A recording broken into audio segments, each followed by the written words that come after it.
backlash to these Israel first policies and the continued pushing by politicians of, making sure that we prioritize Israel above all else.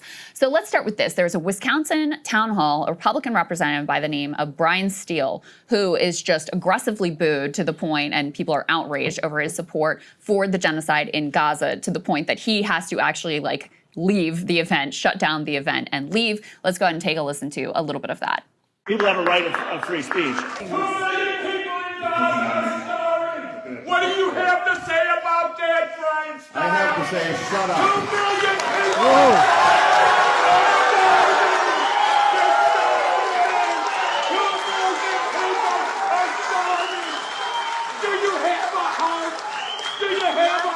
I want to have you address the question that was shouted about the starving children in Gaza.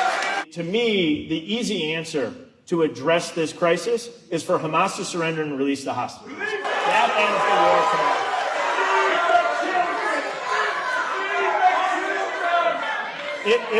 tomorrow. Israel was unfairly, unjustly attacked. Their civilians were killed and kidnapped by Hamas terrorists. Israel has a right to defend itself. It's genocide! You believe in genocide? Genocide! Resign now! Help us all! Do something about it! We may disagree with this, and that's fine. Resign!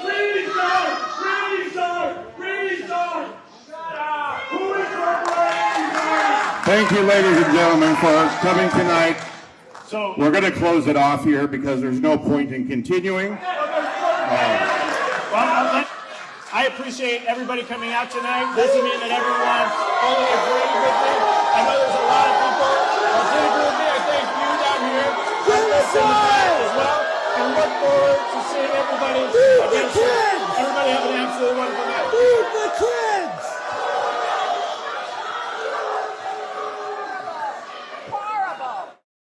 So there you go. And I hope Senator Slotkin takes a look at that footage, because she seemed to believe that people only protested Democrats when it came to this issue. And I can tell you that's certainly not the case, as evidenced by this town hall. But, I hope all politicians are paying attention to this. Not that I think they're going to have a heart and have a soul and decide suddenly that they're going to do what's right.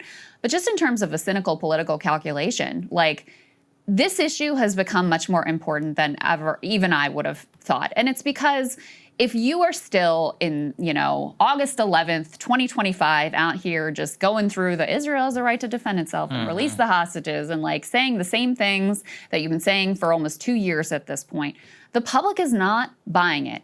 Democrats certainly aren't, independents certainly aren't, and increasingly Republicans aren't either. And it has become a litmus test of whether you have a shred of integrity, whether you are willing to stand up to organized money, or whether you are just a stooge for donors. And that really is what it comes down to.